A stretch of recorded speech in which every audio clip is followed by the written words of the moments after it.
Jonathan, we're good to go? 1 second.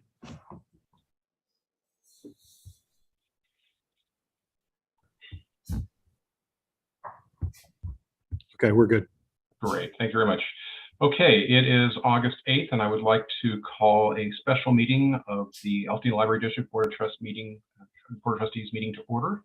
It is now 5:02, and as is the tradition, I'll read in the land acknowledgement of the district. The Altadena Library District acknowledges its presence on the traditional, ancestral, and unceded land of the Gabrielino Tongva peoples. Altadena is located on the stolen lands of the Hahamangna tribal band.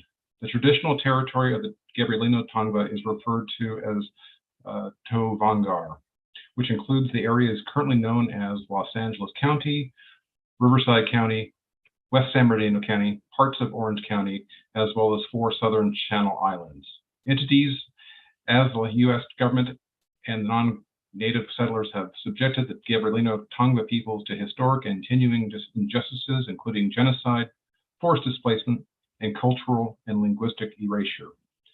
Altadena Library commits to learning, educating, and informing its staff and residents of present-day Altadena about the rich histories, vibrant communities, and culture of Gabrielino Tongva people, present and past, through our collection development, resources, and program offerings. So with that, I'd like to do a roll call. Trustee Andrews. Here. Trustee Capel. Here. Trustee Clark. Here. Trustee Wilkerson. Could you unmute yourself, please? Sorry, here. No worries, thank you. It's we do have a full quorum. So next, I would like to have a review of the posted agenda. Does anyone have any amendments, reordering of the agenda as is published? Okay, seeing none, may I get a motion to approve the agenda as currently published? So moved. Great, thank you. May I get a second? I'll second. Great, thank you. Any further discussions on the agenda? Seeing none, we'll go ahead and take the matter to approve to vote. Trustee Andrews. Aye. Trustee Capel. Aye. Trustee Clark. Aye. Trustee Wilkerson. Aye. Great, and that's an aye vote for me. That matter is approved. Do we have any public comments on non-agenda items, Jonathan? Not at this time. Great, thank you very much. Okay, next on our agenda is unfinished business. This is the resolution 2022-12 levying special taxes within Altadena Library District Community Facilities District number 2020-1 Facilities and Services. I'll turn it over to Nikki, please. All right. Good evening, trustees and staff and members of the public that are watching. So this is the third time that the board has seen this item, which is our resolution to be able to levy special taxes within our district for our community facilities district. The board asked at their July 25th meeting that we bring rates back. As you're all aware, we were waiting on LA County to release the data with square footage so that we could set the rates based on the budget amount that we had set. As of the beginning of last week, I was working with Christine from NBS, who's also on the call, because we still hadn't received the LA County data. And although we could file for an extension for the August 10th deadline to turn in the resolution, there was no guarantee that we would be given that extension. And if we didn't turn in this resolution on time, then we would not make it on the tax roll. So we had a couple of options. Again, try to file for an extension. That's too much of a risk that I think we want to take. Number two, look at what last year's square footage numbers were and base the rates on those numbers from last year. Or third, again, bring it back to the board with just a budgetary number and not rates. So I asked Christine to run the numbers from the last 2 years to see what kind of a variance there was with square footage. And as you're all aware, Altadena is pretty well developed. The square footage barely changed from 1 year to the next over the last 2 years. And what that looked like would have been like anywhere from $1,000 to $3,000 difference if we were waiting on the number. And as you know, we're going to be collecting about 1.3 million. So a very, very negligible amount. So it was my recommendation, and I did speak to one of the trustees who agreed that we should just base our numbers, the rates this year, on last year's square footage numbers, which are set out in resolution 2022-12, which would put single family residential property at 0.049 per square foot. Apartment properties at 5687, commercial property less than 10,000 square feet at 168.23, and commercial property greater than 10,000 square feet at 227.47.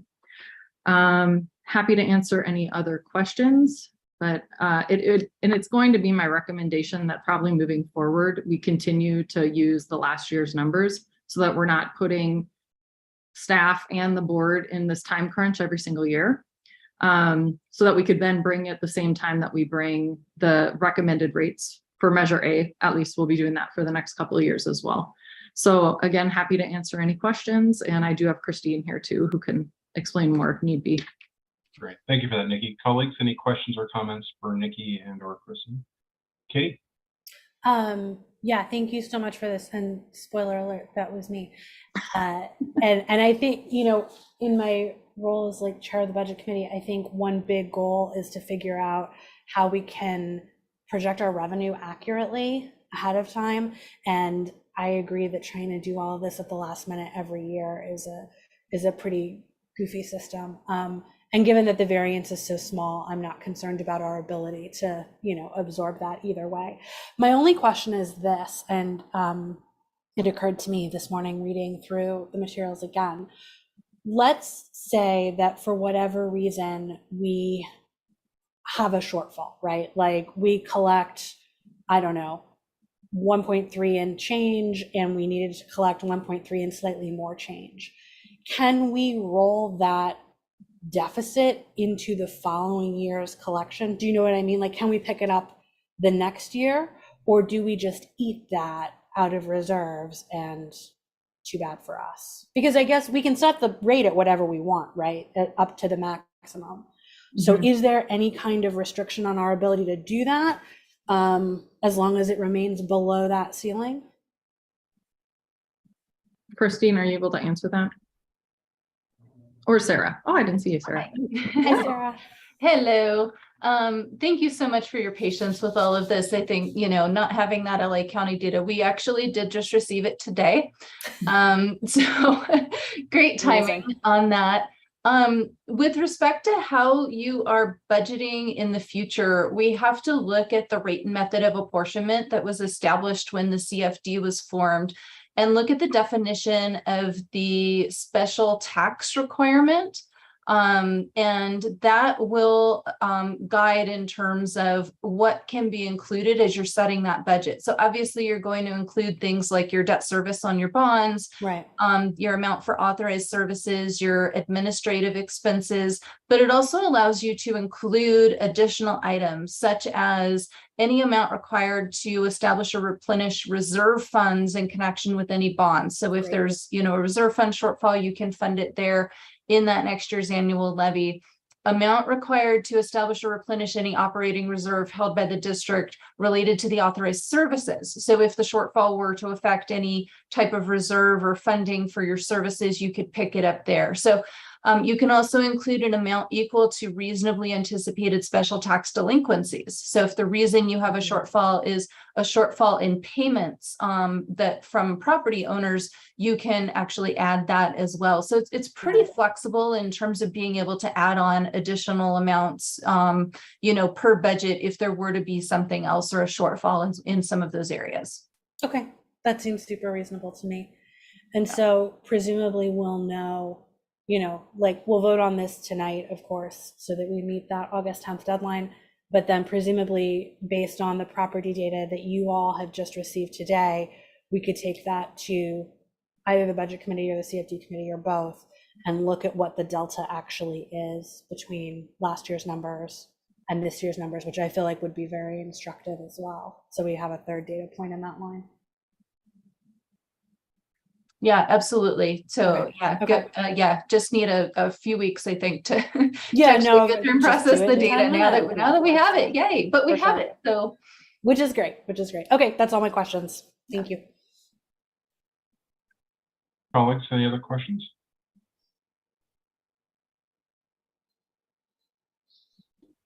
No? Okay. And I think for now, I mean, can somebody just remind me what the maximum is that was approved? It seems like we're coming in. We're at about half, right? Because Yeah. it's 10 cents Yeah. per square foot, and we're at about 5 cents per square foot. Yeah, the maximum special tax rate on the single family is 0.102, and we're at 0.049. So yeah, just under half. That's pretty awesome. Cool. Yeah.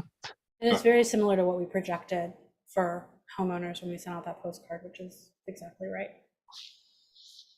Excellent. Excellent. One more time. Any questions or comments? Yeah, I have just a quick Yeah, sorry. question for Sarah. So you have the numbers, you said, as of today, and are those numbers you'll plug into our projection here, or are we going to go with what we have on paper? Do you mean the parcel data that we just received today? Yeah. None of that is incorporated into anything that you've seen because we literally just got it today. Okay, gotcha. I guess my impression was that data was going to be used to calculate rates here, and that we were waiting for that. So you're saying that we'll go with what our projections were and then make adjustments to the budget going forward, right? We wouldn't be making adjustments. We would be levying based on the adoption of this resolution this evening at the rates that are in this resolution.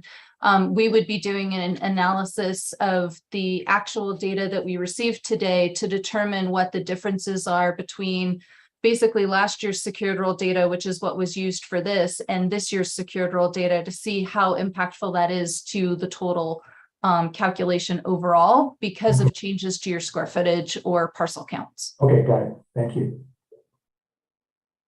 And more than likely, the rates that we got today will then be what we bring to the board in June of next year. Exactly. That makes a lot more sense. You know, It seems much from a like a time much and more hand. practical process. I appreciate the staff's patience along with Sarah and Christine as we go through the first time. We just wanted to make sure we got it right or as close as we possibly could. So I think this is about as good as we can get 2 days prior. So, okay. Any other thoughts, comments?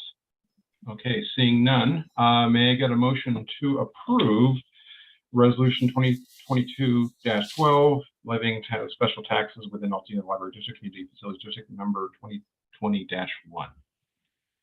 So moved. Thank you. May I get a second? I'll second. Yeah, thank you, Jason. We'll take the matter to a vote. Trustee Andrews, Aye. Trustee Capel, Aye. Trustee Clark, Aye. Trustee Wilkerson. You said yes? Aye. Yeah, great. Thank you. And I vote for me. Okay, that matter is approved. Thank you very much once again, staff and Sarah. Christine, thank you for your patience for this. All right, next on the agenda, new business. Seeing we have none, then we will go to item 5, governance, which is discussion of the hybrid in-person and teleconference format for the upcoming August 22nd Board of Trustees meeting. If you recall, colleagues, we asked staff to prepare a set of procedures that would enable the district trustees to meet in person and provide for either in person with proper spacing, but allow also for telecommunication, teleconferencing in for trustees as well as members of the community, so that they can either continue to participate remotely or they come in person. So there's really apparently in speaking with the staff earlier today with David, apparently this is if based on this, we'll have a pretty good spacing amongst the 5 of us and the staff there. And then, you know, again, for those trustees, and there's no judgment here, everyone has to do what's right for them. They can participate remotely, and we can, again, I think at this point, provide the community an in-person meeting, which they want to attend. They can attend if they'd like to, but at least we'll provide them safety as well. So. This just we have the ongoing resolution that enables us to telecommute. So we would continue to pass on a monthly basis, concurrent to meeting in a potential hybrid model. So, really it's up to us at this point if we want to continue to operate remotely as we are now, or to move to in person. So it's up to the five of us to decide how we want to proceed. But we do have the procedures in place created by the staff to enable it. Any thoughts, colleagues? No? Okay. So based on, Terry, did you have a comment? As we watch this whole thing unfold, I'm a little chagrined about how the advice, countywide, nationwide, worldwide keeps changing about whether you should mask and isolate or, get in the mix of things. So I'm just as confused about it now as I ever was. And I think it's good to have an option for all of us to get together, but I don't want it to be a huge waste of time, and all of us are going to wind up reporting remotely anyway. So those are my quick thoughts on this. All right. Is there a feeling one way or another? Would you prefer this to continue to operate remotely? I personally think that you get more when we're in the room talking to each other and we can see each other. And just so you know, staff, as Nikki's reported in the past, as staff is required to wear masks, and although we're not staff, it'd be highly recommended that we do the same, since we're the Board of Trustees. We should carry on the same as the staff are required to do. So, but again, it's collectively our choice. We can decide we can continue to operate remotely, or we can go to a hybrid model. It's really this is just strictly is this matter of whether there's a desire or not. And I'm not hearing anyone saying that. Well, I know Terry, you said it's probably better, but I'm not sure. I'd like to at least a majority to say that they'd like to move towards in person with a hybrid. This is Jason. I mean, I support the hybrid. I mean, I think all the program we're already doing in person at the library, I think it makes sense for the board, those of us who are both able to and comfortable with meeting in person at least. So I think the hybrid's a good approach. All right, thank you for that. Camila, Katie, any thoughts, comments? Yeah, I mean, I'm comfortable with whatever. For me personally, I'm going to have to be remote for a while longer. Yeah. But yeah, it makes a ton of sense, and okay. It sounds like good procedures are in place. Yeah, I think so. Thank you. Camila, any thoughts? No, I don't have any thoughts. I'm fine either way. Okay. All right. I don't have a strong opinion about it. Yeah, I appreciate that. It's certainly easy to do this remotely as well, because so accustomed to it. But I think it's incumbent upon us as representatives of the community to at least make an effort to meet in person and provide that flexibility for both the members of the audience if they want to participate remotely or in person. Same with the Board of Trustees. So I'm hearing like we're a go. So without any kind of further objection, I'm going to give the direction to Nikki to prepare for a in-person meeting on the 22nd, and making sure that with David's assistance that we've got everything set up, procedures and systems in place to accommodate both any trustee that wants to participate remotely, as well as to the staff that would like, or excuse me, that public would want to, they want to participate, how they could do so as well. So, Nikki, if you could make that happen, we'd certainly appreciate that. Will do. Okay. Can I ask just a logistics question? Do we, I don't know what the whole setup is going to be, but is there going to be a need for folks to let somebody know ahead of time how they plan to participate? Or yeah, we should definitely work on that. I think that we'll work with Nikki and just kind of get a RSVP for the coming meeting, and we'll do that in the future. So let us know, a week in advance. We can always modify accordingly if you want to come or vice versa. But at least we know that one or more of the trustees anticipates participating remotely, so we'll be prepared for that. So maybe a week out. So Nikki, you and I will talk offline, just kind of figure out, just make sure we get an RSVP for that and indicate, option A or option B. Okay. And then, I think we should do the masks, and the staff already indicated they'll space out the seating at least 6 feet apart to the greatest extent they can. Mm-hmm. Yep. Great. Okay. Great. Well, I appreciate everyone's input on it. Any other thoughts on that, colleagues? No? Okay, great. Thank you. All right. Announcements and planning correspondence. Any future agenda items that you have of interest on the 22nd? Yes, Katie. Just because it's sort of fallen off the radar and I want to make sure it's back on our radar, we should probably have an update on the district director evaluation process, because we were going to bring something back to the full board in, I think, either August or September. So Okay. that is rapidly approaching. So yeah, and Rushmore, you and I can talk about what that update is, but let's make sure we don't forget to do that. It's wild that it's already August, but here we are. It's gotten away from us there. So A little bit. I want to stay on top of it. Great. Okay. Thanks. Thanks. Colleagues, anything else? No? Okay. Seeing none, can I get a motion to adjourn this special meeting? I move we adjourn. All right. Thank you. Second. I think I heard a second somewhere. Second. Thank you very much. All right. Without objection, we'll call this very short meeting to order. It is now 5:23. Colleagues, thank you very much. And again, staff, and appreciate your patience, Christina and Sarah, for getting this tax measure done. So anyway, thank you very much, everyone. Have a pleasant Thanks, evening. everybody. Have a good night, everybody. Bye, everybody. Bye.